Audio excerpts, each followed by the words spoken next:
The first time Aaron stepped into the small cafe on Maple Street, he felt something he couldn't quite put into words, an invisible heaviness, as if the walls themselves were holding a story no one had told yet. Maybe it was the soft clang of dishes behind the counter, or the comforting smell of warm cinnamon drifting through the air. Or maybe it was the quiet young waitress with tired eyes and a name tag that read Sophie. She moved with careful precision, almost like someone afraid to take up space, someone who had learned to hide the softer parts of herself just to survive. Aaron noticed her immediately, not because she stood out, but because she didn't. After losing his wife 8 months earlier in a tragic accident, he had moved to Michigan with his 5-year-old daughter, Chloe, trying to rebuild a life that no longer felt like his. Every morning, after dropping Chloe at kindergarten, he came to the cafe to work remotely, hoping routine might stitch some stability back into his world. But each morning, he saw the same thing: Sophie moving through her shift like a ghost in her own life, her expression quiet, withdrawn, almost haunted. One late morning, when the cafe was nearly empty, Aaron saw Sophie pause while wiping down the counter. She rested her hand on the surface just to steady herself. When she lifted her head, their eyes met for barely a second.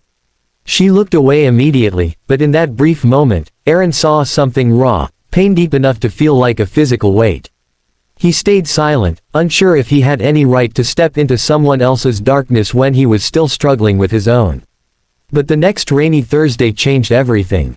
Chloe was homesick, curled on the couch with her favorite cartoon playing softly. Aaron slipped out to grab a quick cup of coffee, expecting a simple quiet morning. Instead, he found Sophie looking even more pale than usual, her hair tied into a messy ponytail, shadows under her eyes. When she reached to refill his cup, her hand trembled. She tried to hide it, but Aaron caught the movement. Without thinking, he gently asked if she was all right. He expected her to brush him off. Instead, she froze, completely still, as if the question itself had pierced right through her defenses. Her breath wavered. After a few seconds, she set the coffee pot down, her voice barely a whisper as she said, "I don't remember the last time someone cared enough to ask." She leaned slightly closer, checking that no one was listening. Then, in a voice as fragile as glass, she admitted that everything in her life was falling apart. Her mother was sick. She was working double shifts. She couldn't keep up with the bills.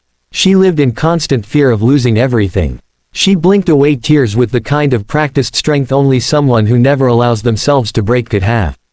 Aaron felt something shift inside him. He understood fear. He understood loss. He understood what it meant to feel completely alone in the world.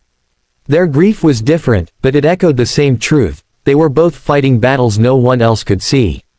Over the next week, Aaron found himself looking out for Sophie in small, quiet ways. A few extra dollars in the tip jar. A warm nod when she seemed overwhelmed. He never pushed, never pried, but he listened whenever she chose to speak. And slowly, very slowly, she shared small pieces of her world: her mother's treatments, her fears about rent, her constant exhaustion. Aaron shared pieces too. Not the darkest parts, but enough for her to understand that he knew what it was like to hurt. One afternoon, Chloe came with him after school, clutching her stuffed bunny.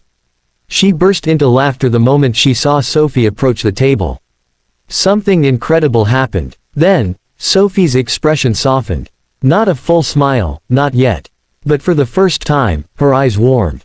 Chloe's innocence had reached a place deep inside her that adult sympathy never could. Their connection grew in soft, quiet moments. Nothing romantic, just two human beings learning to breathe again in a world that had taken so much from them. Then, one evening as the cafe was closing, Sophie approached Aaron with trembling hands. She told him about a local community support program, financial aid, healthcare assistance, job training, something that could change everything. But she was terrified she wouldn't qualify. Terrified to hope for something good after a lifetime of disappointment. She whispered, "No one's ever believed in me. I don't know how to move forward." Aaron looked at her with a calm he hadn't felt in months. He told her she was strong. That she deserved help. That taking a step forward, even a shaky one, was an act of bravery. For the first time, Sophie didn't hide her tears. And then she smiled, a small, trembling, beautiful smile that looked like sunrise after a long night. A week later, she returned to the cafe beaming. She had been accepted into the program. She rushed to tell Aaron first, joy radiating from her like light. In that moment, Aaron realized something important: Sophie had helped him too. Helping her had pulled him out of the fog he'd been trapped in since his wife's death. He wasn't broken beyond repair. He could still care. He could still connect. And maybe, just maybe, he and Chloe were going to be okay. If this story touched your heart, don't forget to like, share, and subscribe.